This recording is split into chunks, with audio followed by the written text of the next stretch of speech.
लचका के कमर लचकौआनु हो, लचका के कमर लचकौआनु हो। Presented by Gopal Music Recording Studio, Ambedkar Nagar. Music by M.R. Kashyap.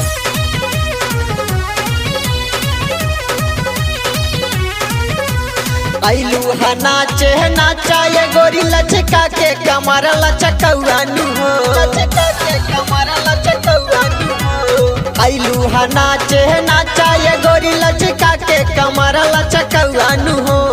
नाता बजाती फरीदी है सा चोली तोहर लखनऊआनु हो। नाता बजाती फरीदी है सा चोली तोहर लखनऊआनु हो।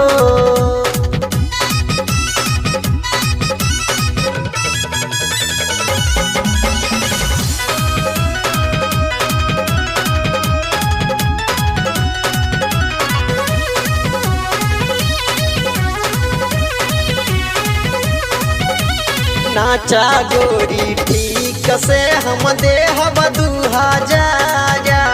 माना हमर बात रानी समझाई सारा। नाचा गोरी ठीक से हम देह बदू हजारा। माना हमर बात रानी समझाई सारा। देखी के बुढ़ाऊ पागल भइले ढोरी तोहर गहिरौआनु हो। देखी के बुढ़ाऊ पागल भइले ढोरी तोहर गहिरौआनु हो। नाता बराती फरीदी है सा चोली तोहर लखनऊआनु हो। नाता बराती फरीदी है सा चोली तोहर लखनऊआनु हो।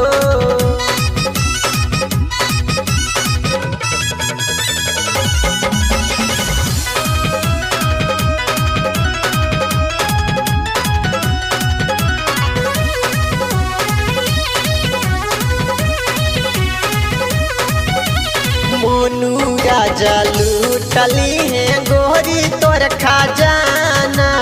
आदित्य पाती से ना चली अब बहाना।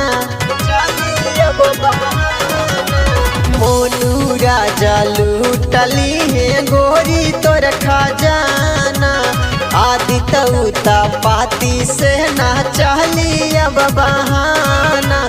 37 विशाल दीवाना भइले देखी के रूप चमकौआनु हो।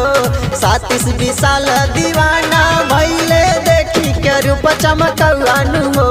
नाता बराती फरीदी है सा चोली तोहर लखनऊआनु हो। नाता बराती फरीदी है सा चोली तोहर लखनऊआनु हो। Presented by Gopal Music Recording Studio, Ambedkar Nagar.